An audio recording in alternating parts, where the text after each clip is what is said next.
mag-interview po ulit ako ng yung pong part 1 ng interview ko sa about pandemic. Ito po yung part 2. Ito po yung kasunod. Makikita nyo po yung tatlong kasamahan ko sa trabaho na iba't ibang opinion mayroon tungkol sa pandemic. Kayo po, anong opinion meron kayo? Share naman po. Subscribe, like, and share my vlog. Bilay po, Bolet Estrada is my name. Thank you. God bless us all. Bye. Morning mga kabilay. Ito po yung gawa ko ngayon.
Mga kabilay, ito po ang kulay ko ngayong gawa.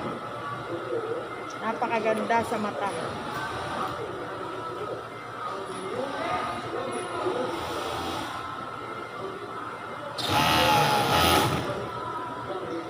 Ay mga kabilay, ang buhay ng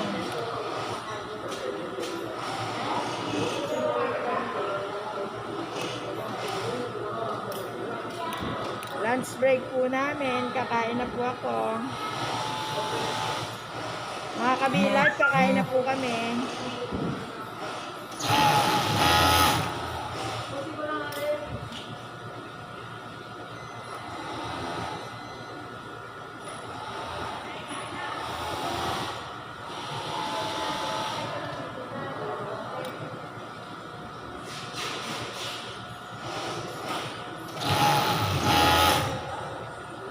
Ayoko na po. Ayoko na. Bye! Ang galing. Ayan po, nagpipiknik ko. Laki ng subo ni Lisa. Ayun na, ayun na. Huli ka dyan. Mer! Tinignan ko na naman eh. Babe, ayaw mo? Tikman mo. Ayan po. Ayan daw ang mga yagit. Ayan po yung mga yagit. Sabi. Sila po nagsabi ha. Ano rin kayo ng sa araw, parang napatay gutom lang mo. Ang lalaki po ng subo nila oh.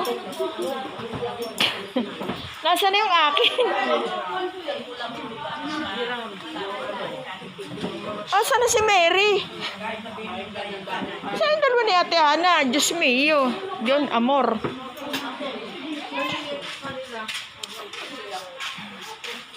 Dit, laka na subo mo, Dit. Grabe, ang laki na subo ni Edith, oh. Ayan po yung mga baon nila, oh.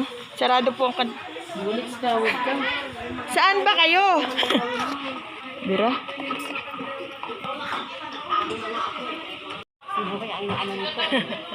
Ayan po, oh, wala. Sarado po kasi yung kantin namin. Ayan, oh.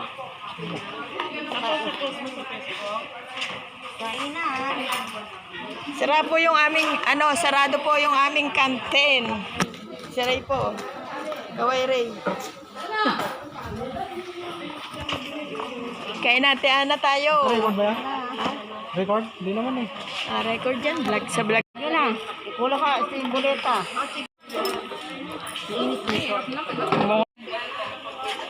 Ng lunch. Sarado po yung kantin. Kaya po dito kami. Bigay ito ng ano. Binili ko doon sa nagtitinda ng tinapay. Hindi po siya kasi wala akong gawa. Hindi niya inisip yung sinusunod sa kanya. Gusto na mag-half day. Salbahe po yan, no? Kasi inuuna yan, ganyan. Ako po, pagod na sa kahabol niya. Eh, siya pagod, ako hindi. Ayaw po niya umuwi agad. Gusto niya po dito na siya matulog. Pambihira. Hindi na nga ako umuwi. Isa, tatanungin nga kita. Ano ang idinulot ng pandemya ng COVID? Ito, maggawa ng face mask. Hindi, yung magandang idinulot sa'yo. Ay, ano pang magandang idinulot sa akin? Natutong magawa ng sariling face mask. Oh, yun. Oh. Tapos, yung pangit na idinulot ng Para naman sa akin, walang pangit. Sa iba, maraming pangit na nangyari sa iba. Pero sa akin sarili, walang. Hindi ko masabi kung may pangit. yung pandemya. Oo. Ganon. Ang pangit lang kasi, nangamata yung mga Ang pangit, siyempre, nagkasakit. sa ibang side o sa ibang mga tao, may nagkasakit, may Namatay. nagkasawa ng wala sa oras. Eh, meron ba? Marami. Tapos, Ang, ang masama na idulot, lumaki ako. Ito, nagkaroon ng malaking building. ayun. Ang pangit. Yung pala ang pangit. Pero salamat kasi nabusog ako kasi maraming grasya, maraming binigay ng mga... Maraming natutunan. Yes, correct. Ayan po yun po yung kanyang opinion sa pandemya ng COVID. Pero sa ngayon, hindi na usang COVID kasi marami ng bagyo. Ganon? Hindi binalita ka ni, ni Father Dave. Sabi niya, kahit na pinaluwagan ang lahat ng mga masikip, kailangan daw mag-ingat pa rin. Siyempre, nasa atin pa rin ang pag-iingat. Kasi ang dami raw ngayong nagkasakit. Dati isa lang ang pinipray over, ngayon pamilya na. Ay nako, hindi lang. Dati, pag nagkakasakit ang pamilya, ang isa sa pamilya, isa lang ang nag-aalala, magulang lang. Ngayon, buong bayan na. Oo nga, yun pala yun. Yun yun, ang nasabi mo. Hindi, sabi ni Father Dave eh. Yun nga, yun, di ba dati pag nagkasakit ka, magulang lang nag-aalala sa'yo. Ngayon, buong bayan na. Kasi hindi naman COVID, ginawang COVID. Ano? Ganon? Kasi nga, di ba, dahil nga sa COVID, nag-aalala sa'yo, buong barangay, buong bayan. Kuhanin ko sa inyo. Yun po ang opinion ng kasamahan ko Kukuha pa po ako ng ibang opinion. So, si Ate Laura, kuhanin mo ng Hindi ko po alam. Ano yung dinulot sa yung maganda ng COVID at saka ng pangit na dulot? Ang maganda, maraming biyaya pa rin. Ganon? Maraos ako, maraming Okay, mga tapos? sakda. Ang pangit naman, mahirap sa trabaho, mahirap pagsakay-sakay. Yan ang Tapos? idinulot, saka nakaka-nervous baka mahawa ng COVID pag lumabas na ba. Iyon po ang kanyang opinion. Siya po si Laura. Anong opinion niya sa COVID? Pak na pak. Tatanungin ko naman po yung palitaw dito. Saglit lang aming grupo. Ay. Det, ano bang idinulot sa'yo na ang pandemya ng COVID maganda at saka pangit?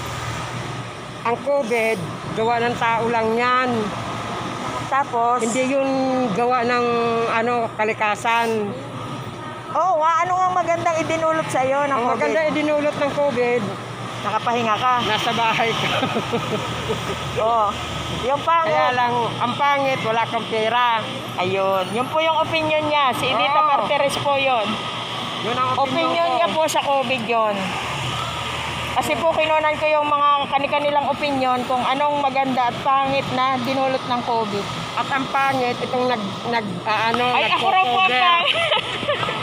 Ako raw po Yan yung ang pangit, yan. Yan, nakikita niyo yan. Ayan po, salbahe po siya. Ako po ang ginawang pangit. Oh. Ayan po, oh. Kasi po, ayaw pa lang. Tinatapos na lang, huwag ka nang manahe. Tinatapos na po niya yung gawa ko. Salamat. Bye mga kabilay. Eto po sila. Time na po kami. Bye. God bless us all. Nakapag-interview na po ako ng maganda at saka pangit na dinulot